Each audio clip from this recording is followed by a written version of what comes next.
Hello, I am David W. Parker. This is Programming Today I Learned. Today we're going to be looking at deploying our Rails application to Heroku. Now there's a lot of different ways to deploy applications, and in general, depending on the size of your company, you may be doing something like AWS, you may be doing something on DigitalOcean, you may be doing something like Heroku. So it just really depends on your needs. As an indie developer, generally, I personally like to spend as little amount of time working on administration as possible and doing server administration and taking time to build a product that people want to use. So depending on your forte and your past, you may throw things in a Docker instance and throw that out. You may do a Heroku. Whatever is best for you. So we're just going to walk through Heroku in this episode. We may check out other platforms and Docker, etc. in future episodes, but for now, this is a very, very fast way to get going, especially if you just want to play around and tinker with things and do free tools. That way you don't have to mess around with really any kind of configuration. So let's go ahead and take a look. So the first thing we're going to do is you got to create a Heroku account and install the Heroku CLI. So if you already have not done that, go ahead and create an account. And then you can go ahead and download the CLI and log in. It'll let you do a lot of different commands with Heroku, and as well as deploying, etc., from the command line. So it's a prerequisite. The next thing we're going to do is we're going to create a pipeline. So this allows us to have multiple applications. This allows us to, we're going to call one staging and then one production. And we can have a staging instance where we test everything that we know is going to be basically equivalent to how it is in production. So we're just going to make a new test pipeline, and we'll just say create pipeline. Now you can connect this to your GitHub app directly if you want to deploy. We're not going to do that quite yet, but for now we're just going to do via Git pushes to Heroku. So we have a test pipeline here, and then we're going to just call this the test app. Now it can't find an app, so we're going to create a new one, and let's call it test app staging. Of course, it's not available, so we're going to do staging Rails. In fact, we'll just call it test app Rails staging.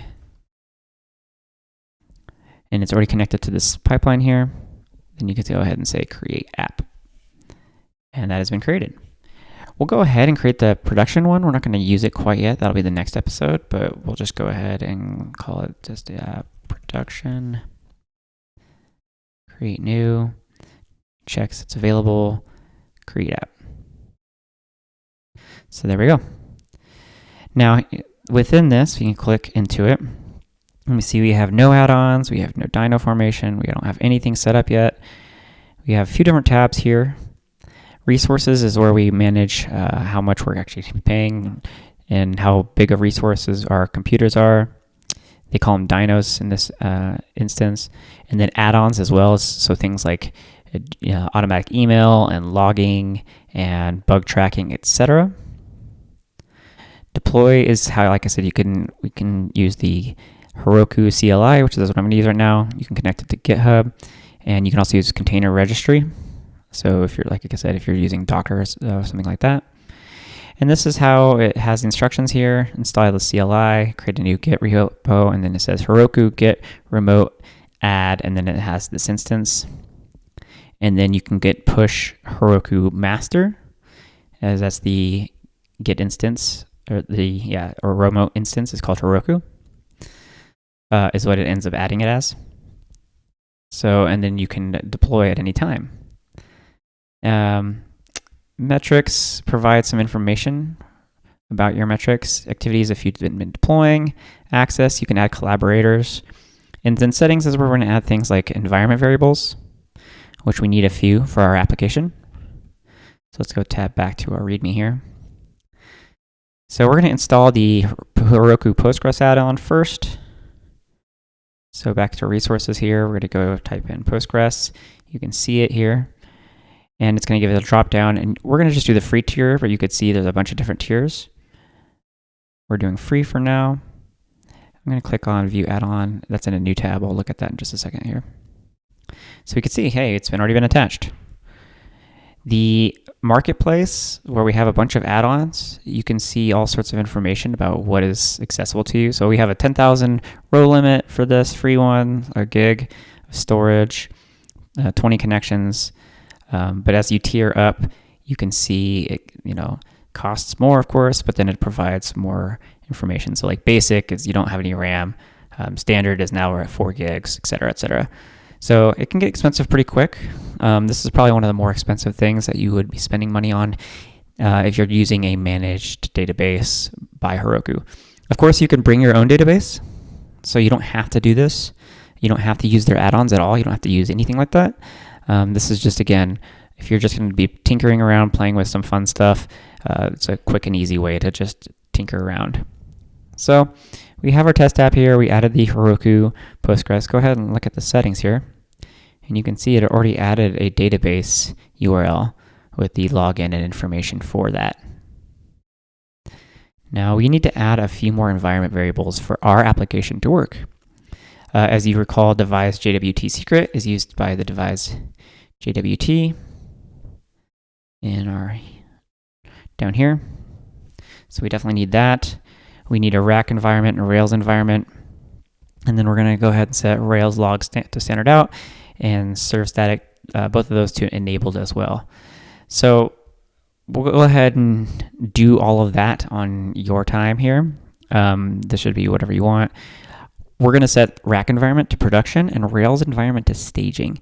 Now, here's the thing is Heroku doesn't like non-production based environments. For Rails apps, it's not best practice. I personally like to have it because I like to have a couple things being tweaked slightly different in my production.rb versus staging.rb. But that's really up to you, how you want to do that. The reason for that is they want their pipeline. You want it to match as much as possible from your staging environment to your production environment.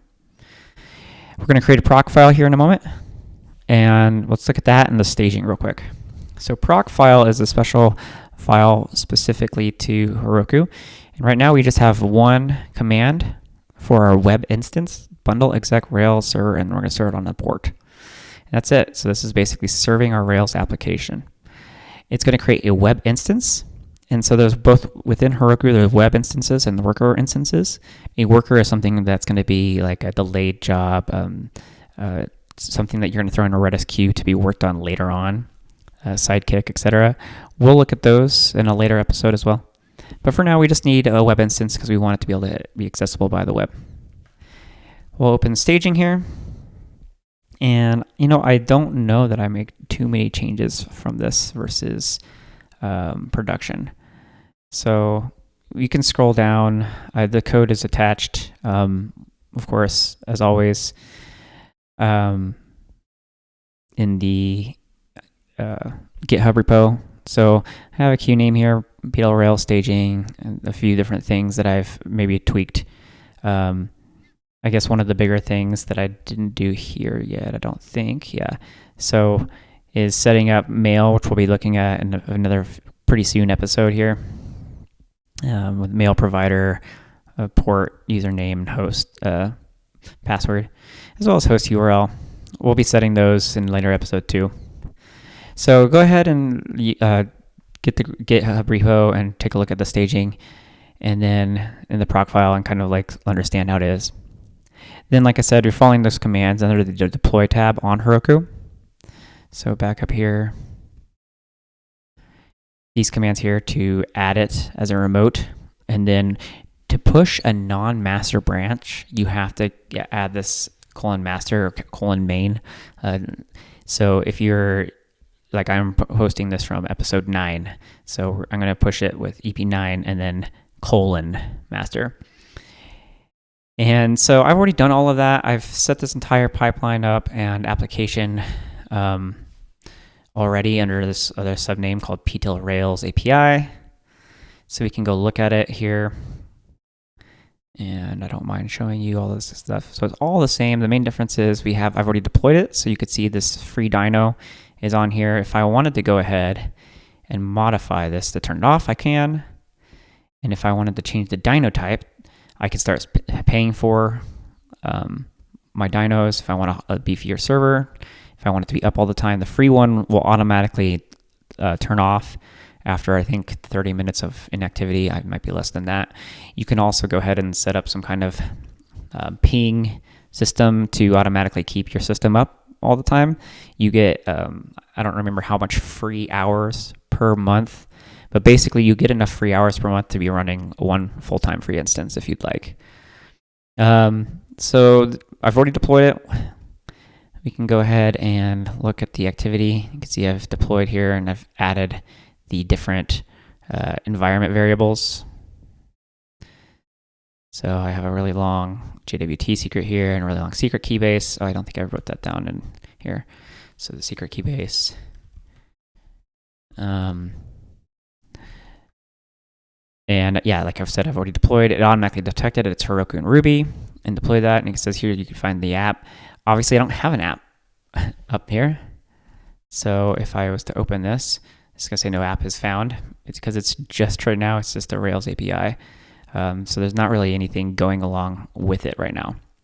But, so what we can do now is, once you've deployed it, you're going to say, this is the shorthand for app, Heroku run Rails, or Heroku run is the command to run certain commands. So I'm going to run Rails db migrate. So this is migrating my database on the staging API. And then Rails C is the console, of course. So I've already run this, but I can show you kind of an example of what it looks like. So you could see I ran this on Rails API. This is the production one, and it created the users table, adding indices, etc. And then we can go ahead and run the command line one. I'll just do that real quick. So it's going to take a moment. And on the free tier ones, you can't have multiple consoles running. On paid instances, you can. So if you're trying to run multiple consoles and it doesn't allow you, that's why. So it takes a moment, and it's running against this free one that it knows. And once it's up, I'll be dropped into my Rails console here. So now I can do like user.count, and you can see because I'm in the staging environment, it's going to show me my query. And all my models and everything are here. So this is just like Rails console, just like you would have locally. So it's kind of nice. And that's it for this particular episode. Next episode, we're going to look at pushing staging to production. And then we're going to look at just a few other add-ons that I like to use and continue on. Then we'll go back to the Svelte side and deploy to Vercel. All right. Hope you guys like this. Like, subscribe, and talk to you later. Thanks.